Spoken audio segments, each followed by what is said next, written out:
Habilidades que dão estrutura para o processo de leitura e escrita. Esse é o tema do vídeo de hoje. Se não se inscreveu no nosso canal, se inscreve agora, deixa seu like, deixa seu comentário, ative o sininho.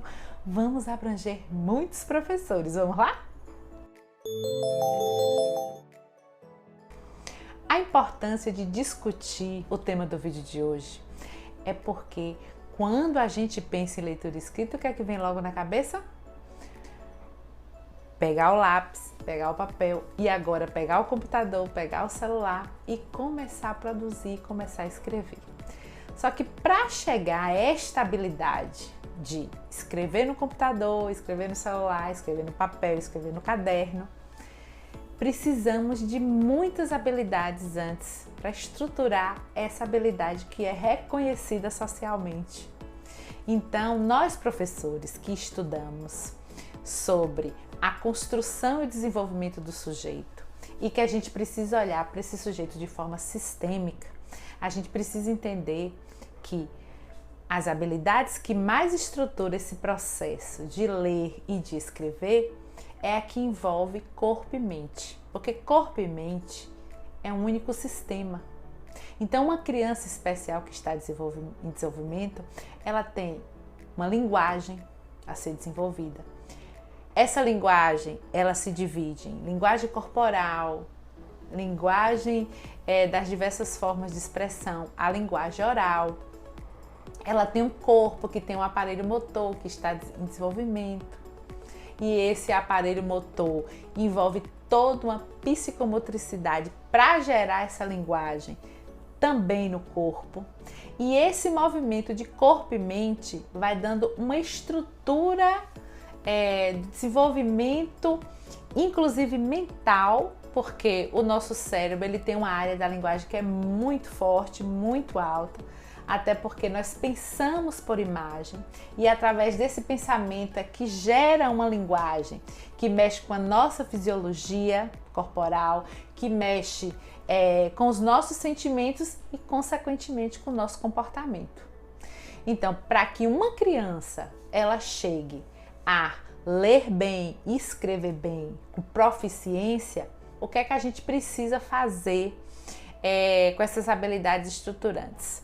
Em primeiro lugar, desenvolver bastante o movimento do corpo. Por quê? Porque nesse movimento do corpo a gente mexe com a fisiologia, a gente mexe com o desenvolvimento do aparelho motor e essa criança ela vai entendendo o que é o espaço. É o que a gente chama de noções topológicas, de em cima, baixo, direita, esquerda, lateralidade, que envolve todo o traçado do desenho, o traçado da escrita, né?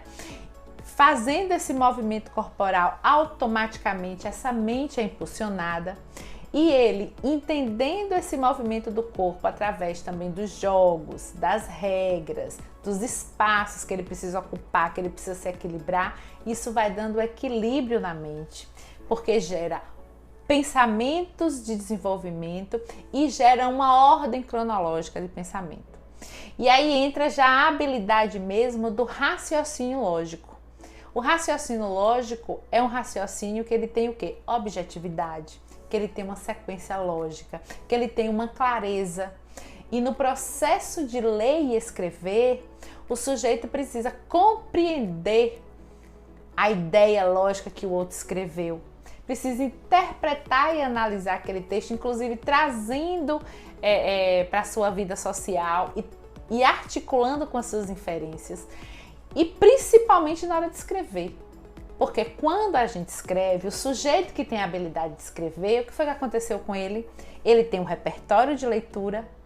Dentro desse repertório de leitura, ele percebe que todo texto tem determinadas características, mas acima de tudo tem início, meio e fim. E o início, meio e fim está atrelado o quê? A uma coerência de ideias. Não basta só ter ideias. Tem que ter a coerência da ideia para organizar ela com esse raciocínio lógico. E isso é muito possível quando se trabalha muito o corpo.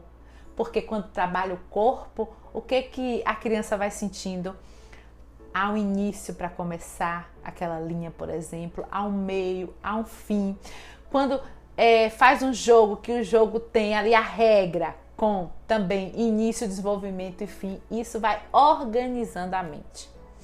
Quando a gente fala do traçado em si da letra, seja ela bastão ou cursiva, a criança precisa entender que esse traçado ele é feito a partir do movimento do corpo, que vai para a direita, para a esquerda, para o lado, para cima, para baixo, e as brincadeiras de morto-vivo, as brincadeiras de amarelinha e tantas outras dão um suporte maravilhoso.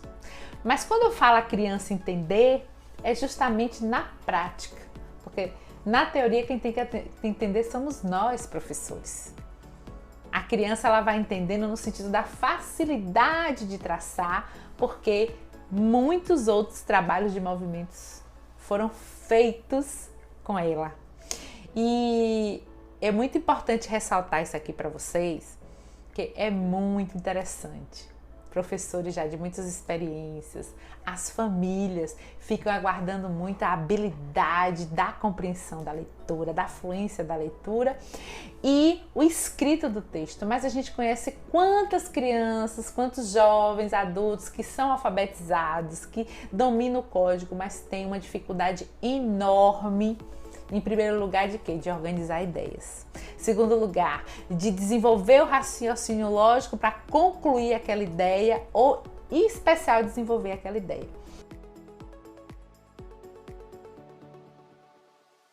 E isso tudo repercute onde? Na produção do texto.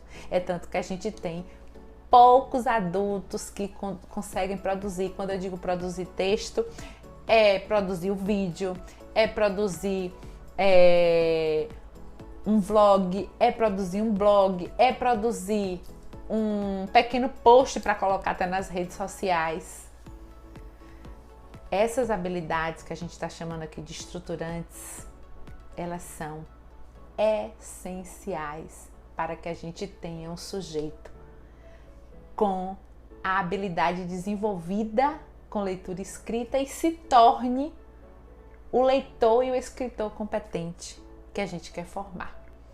Espero ter contribuído nas reflexões de hoje. Conte sempre com sua colega, a professora Ana Virgínia, gestora de convivência. E aproveita!